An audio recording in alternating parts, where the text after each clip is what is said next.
Hello, Filter people, and welcome to another exciting episode of Bowtie Friday, and I hope you've all arrived safe and well. And good morning, Sash, and how are you down there in Australia? How's it all going? Chris, I am doing fabulously well, and so is the team, and to all of our fellow viewers. Yes. Internationally as well, I am sure they are having a splendid morning because they've joined us today. Another fabulous Bowtie Friday event. The weather is shining somewhere around the country, and Chris, somewhere around the world. Your tie looks fabulous. Just FYI.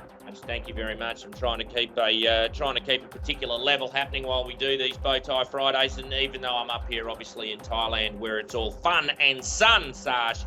Oh, keep it a little bit professional for everybody on a Friday. So they don't feel too upset about the fact that I'm out enjoying myself and tending to my chickens and tending to my buffalo, and I'm not working, grafting, Sash, as they say, grafting for Australia, making sure that we all keep Australia great, which is where we want it to happen. So fantastic, Sash. Good. Well.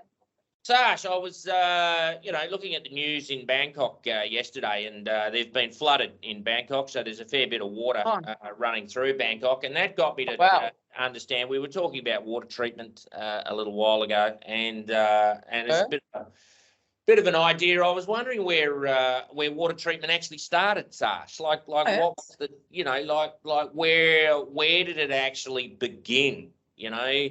I mean, who was the smart person that looked at the brown water and said, maybe this is not so good to drink? You know what I mean? Bert and Arthur didn't come off so well last week when they sort of knocked back a couple of litres of this brown stuff. And, the fact that my cows have been walking around in it for the last 3 weeks and we've been drinking it, maybe it's not such a good idea. But I don't know whether Bert and Arthur were names used back in 2000 BC. That's 2000 before Chriso. And I don't know whether, back in that age, whether Bert and Arthur were particular names that were used at the time. They should have been great names.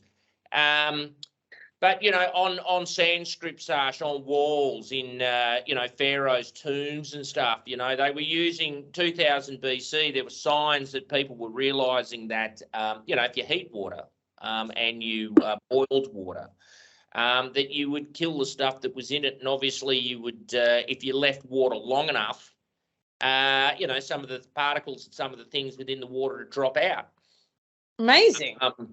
Wow. So, I mean, it goes back a long way, right? This isn't a new science. So all those people that say, well, you don't know what you're doing, you've been in water treatment and, how do you know that it works and, and all of that sort of stuff. Well, I put it along the lines of the automobile, Sash. The automobile's been around for a long time. Nobody tries to change tyres to square ones anymore. Everybody's realised that round's a good way to go. And, water treatment.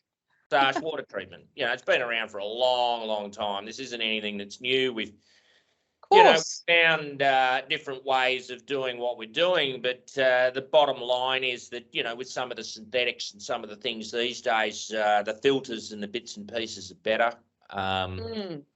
My good friend Hippocrates back in 500 BC came up with the Hippocratic sleeve, which was actually the first bag filter, Sash. So wow. He was the one that so Hippocrates he developed the bag filter. To take out sediment and some of the smelly stuff that was running around at the time that they were all running with in their water. So that's where the first bag filter came from. And then even the Egyptians were coagulating with alum.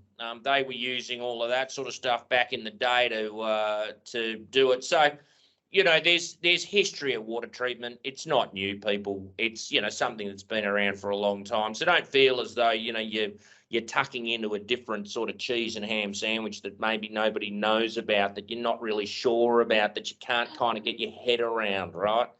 Yeah. And I think you make it such a good point, Chris. Like, it's been around for so long, and technology advances. Like, people are changing their phones quicker than they're changing their underwear, and it's just the advancements is so quick. The turnover is so quick. Surely the water industry as well, that we all heavily rely on, there are new emerging technologies because, you know, when the first automobile came out, as you've mentioned before, the old T-model Ford, you don't see many people driving those every day because it's expensive to run. The parts are really hard to get to. Yeah. And the efficiency is not necessarily there. And let's face it, Sash, in the heat of Australia, who wants to drive around in a car without AC? Oh, dear Lord. Yes, you know, no. I mean, that's just ludicrous right there. Ludicrous. So look, you know, we're no longer going through with the standard, you know, there's triple interceptor system that everybody's used for a millennia and everybody's used since you know, the days were done. And there's new systems, there's new ways of doing things, depending on your particle size that you've got in the water. You know, that particle may not drop out. We've discussed that, you know, a long time, that even if you know, like I've got some brown water here, I'm not going to disclose where that came from. That may incriminate some of the people that may be otherwise allegedly on this channel currently at the moment. However, I will say that some of the brown water that we've got here is just a light colour brown, Sash. It's just, you know, it's almost opaque. You can see through it. So, you know, some of those particles are very, very, very small. And because they're very, very, very small, they're held in suspension for a long, long time. So no matter how long you keep your bottle of water sitting there waiting for these things to drop out, they're never going to drop out. So ain't that the truth? So you have to, you know, you have to mechanically pull those out, Sash. So that's where you use your, you know, like a fine bag filter if you've got a lot of those coming through, or even, you know, even fine filters to make sure that those come out.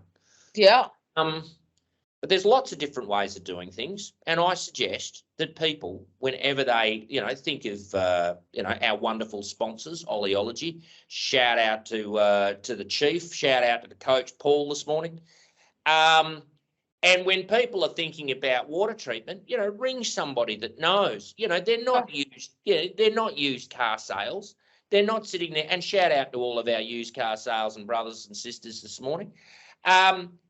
You know, they want to talk to you. They want to build relationship. They want to understand what you're going through. They want to understand your business. The only way they can understand your business is if you tell them what's going on, right? It's not 2020 mind reading, people. We're not going into the deal. You know what I mean? Like, hang on a minute, give me a few examples and I'll try and figure out what you do, right? The easiest way to figure out what you do is tell them what you do. Right? Tell them the issues that you've got. Tell them the situation that you've got. If you've got budgets, tell them budgets, right?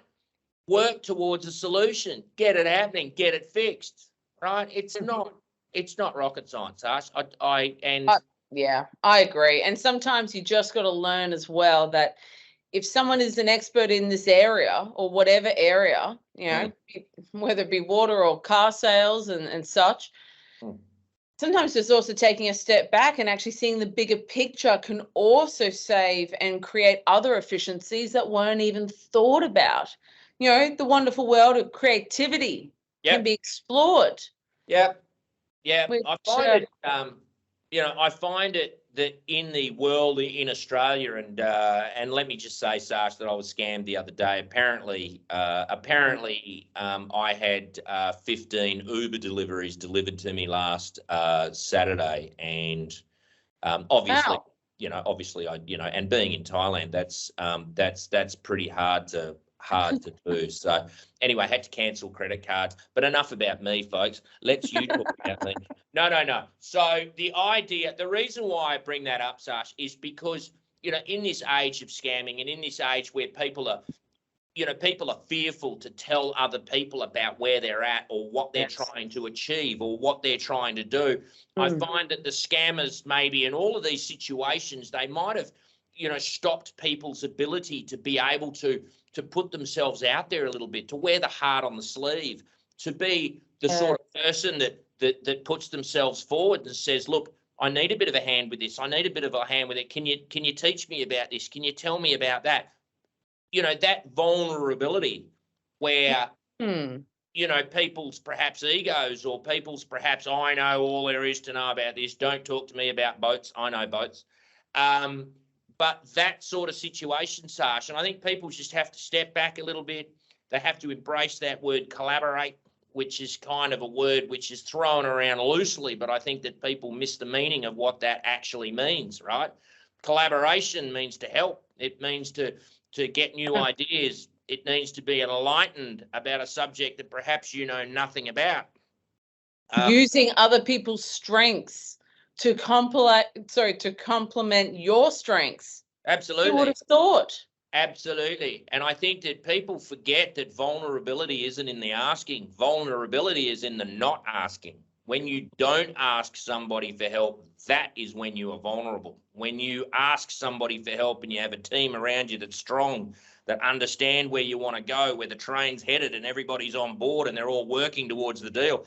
Nothing vulnerable about that, Sash. Pure strength, pure working ability. Oh, watch out. That was another Chris pearl of wisdom right there, folks. But when you don't ask for help, that is when you are vulnerable. That is when, you know, your own mind takes over and perhaps gives you an idea that shouldn't be there. Or when you think you know all about a subject and you're not willing to expand your horizon to actually see a little bit more in the world, that's when you become vulnerable. Absolutely. So, you know, very important. Look, people aren't always going to take your ideas and people aren't always going to see the way that you see. But the point is that you need to be able to take that information on board and then deal with it as you will. But if you don't take that information on board, then that makes you vulnerable. So go and see the people at OLEOLOGY. Go and talk to them about, you know, water treatment, what they've got. And don't be vulnerable, people. And don't let your business be vulnerable. You know, don't spend more money than you have to. You know, a little bit of time spent in working out you know, what system needs to be there, working out the efficacies of what you need to do, working out what works and what doesn't, seeing it on the board, following it through. A little bit of time spent doing that is going to save you a lot of money. It's going to save you a lot of time and it's going to save you a lot of heartache. So do the research. Go and speak to the people that know and not to the people that don't. You know, obviously Bob next door with his barbecue on the weekend's not going to have any idea about water treatment, unless, of course, Bob is in water treatment. But I've never met a Bob in water treatment. Hello to all of the Bobs out there in water treatment this morning. Please put a message below and tell me that you're a Bob in water treatment. That'd be fantastic. Oh, that would be great. You know, strangely enough, Sash, I did meet a few years ago another Chris Roberts that was in water treatment. That sort of threw me a little bit. Got a doppelganger.